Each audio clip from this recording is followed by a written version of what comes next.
You've got hip pain. It's all over the place. Sometimes it's your SI joint. Other times it's your groin, your outer hip, your inner thigh, your lower back. You keep trying to find that one magical exercise that'll fix everything. But so far, nothing has worked. Let me explain why you haven't found the fix yet and share 2 key strategies you need to start using today to finally make progress with your hip pain. By the end of this video, you'll understand the big mistake you've been making and the hidden trap that keeps people stuck, chasing a quick relief mirage that disappears just as soon as you think you've got it. Let's start with a comment I got recently. How do you fix SI joints if they're causing iliac pain and tightness, or is it from something else?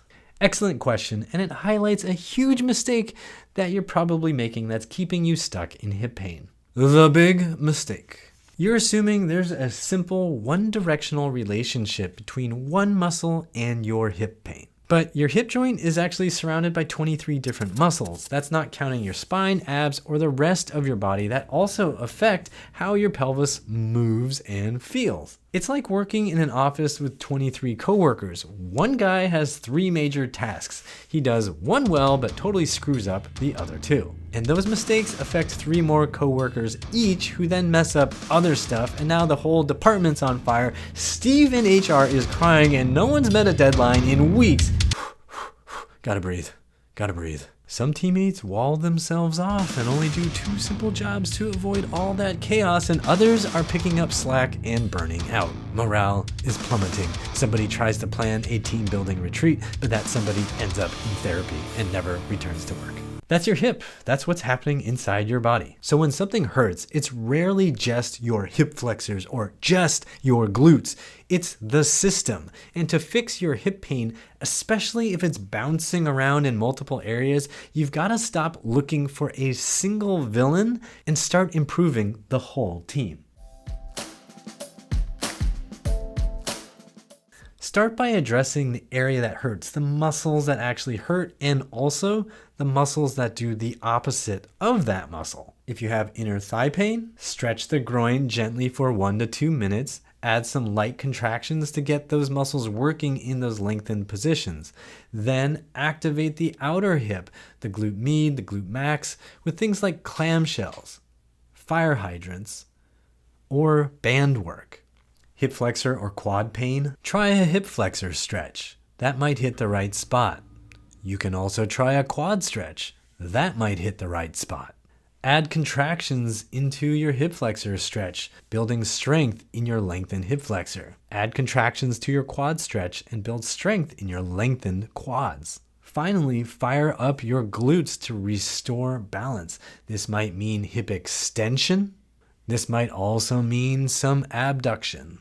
In some cases, it might even require you to strengthen your inner thigh muscles. The goal? Teach your body how to move better by balancing the forces, by balancing the strength around the joint. But what if stretching doesn't help? What if you feel tight, but you're actually kind of flexible? Sometimes tightness is actually weakness wearing a disguise. This is super common in dancers, yogis, and stretchy people in general. So if something feels tight, make sure you're also trying to strengthen it. And I'm not saying stretching is bad. You should definitely work on stretching if you are a tight, inflexible person. But if stretching is making things worse and you're already flexible in that range, try building strength. That's why we talked about using contractions earlier, to make sure that your stretching is also helping you build strength and connection to those muscles. This might include strengthening hip flexors, not just stretching them. Activating core muscles so your hip muscles don't have to compensate and feel tight and locked down all the time. Fixing asymmetries in your abs using something like side planks or wood chops. Many of us have asymmetries in our obliques because we are either playing sports that have us biasing to one side all the time, or we're just sitting in cars and are constantly just using the right leg to press on the pedal. Even checking in on shoulder muscles like your lats, which attach to the front of your shoulder and then go all the way down into your low back and pelvis. Also, lifestyle matters. If you're sitting for long periods, that might be contributing to your hip pain too. Ironically, the number one piece of advice people get when they have hip pain is to rest more, which often just means you're sitting more and your hip muscles are wasting away. But what if you're super active? Well, your favorite sport or activity might be tightening your hips and making them less flexible. You might need less of that sport or activity that you love and more of the stuff that you don't yet love, like stretching, activating weak muscles, and just learning how to use your body better. Sorry. This is like that moment when your dad says, "You don't have enough tokens to play that game, and no, I won't give you more tokens." So now you have to earn your own tokens with targeted exercise and being consistent.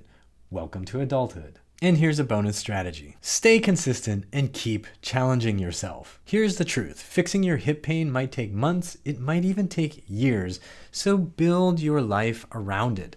Block out time, watch videos, take classes, prioritize improving your hip strength and mobility. In my 20s, I had horrible hip pain. I couldn't do anything I loved. No hockey, no jogging, no walking even for even a few blocks. My hips, my knees, my feet, they felt terrible. And that doesn't even cover what was going on with the rest of my body. So I spent all my free time working on my body. I made it my priority. Now, in my 40s, my hips are pretty good. But guess what? When I stop taking care of them, the pain comes back.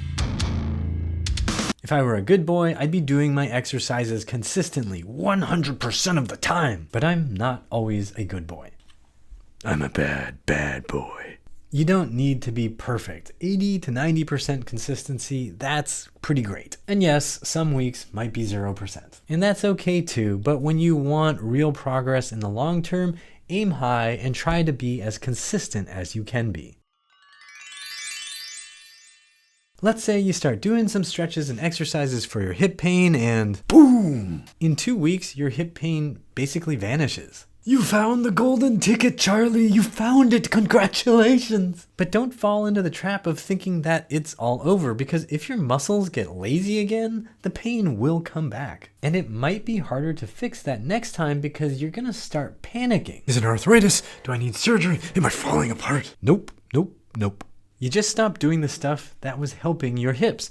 Long-term results come from embracing the long journey, the hero's journey. You stretch, you strengthen, you fall into lava, you respawn, you collect experience points, you discover cheat codes, you unlock your body's potential. When you have hip pain, it's easy to start falling into a dark hole. But remember, change is possible. If you want proof of that, I'm going to link to a really inspiring story from a mother of 4. I'll have it in the description box down below. And if you want a comprehensive program to help you explore and rebuild your hips at home, go to uprighthealth.com/DIY and check out the Healthy Hips program. It's built to help you move better and feel better in the long run. If this video helped you, hit the like button, subscribe, check out one of these videos to help yourself more with hip pain. And as always, I hope you remember that pain sucks. Life shouldn't.